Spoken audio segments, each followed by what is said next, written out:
Hello everyone, and welcome back to Baseballology, where we look at the current Hall of Famers and discuss their worthiness of induction. As always, I don't advocate for anyone's removal from the Hall of Fame, but I do like talking about the histories of these players as well as how to rank them. This has been a long day coming. It's time for me to put aside my pro-Cardinal bias and really bear down and criticize a player's induction in the Hall of Fame. Like some recently covered players like Frank Chance, this player scores so lowly because he was injured so often. Today we look at Cardinals left fielder Chick Hafey.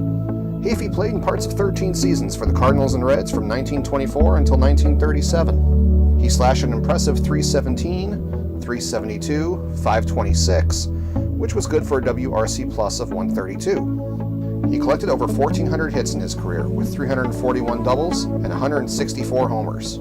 His offensive contributions helped lead the Cardinals to the World Championship in both 1926 and 1931, as well as pennants in 1928 and 1930.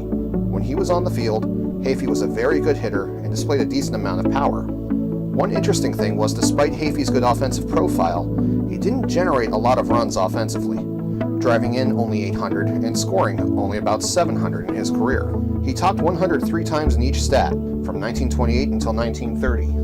Hafey also displayed some solid base running skills in his career, being worth 10 runs above average as a runner and stealing about 70 bases in his career.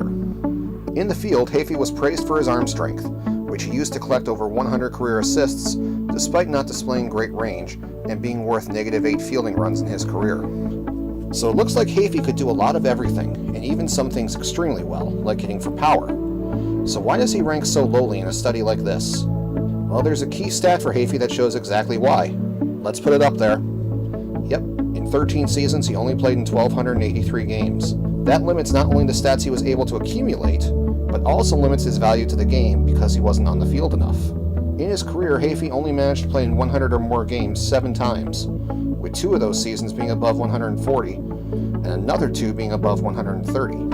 But if he was so good, why didn't he play more often? Believe it or not, you can see the answer right on his Hall of Fame plaque.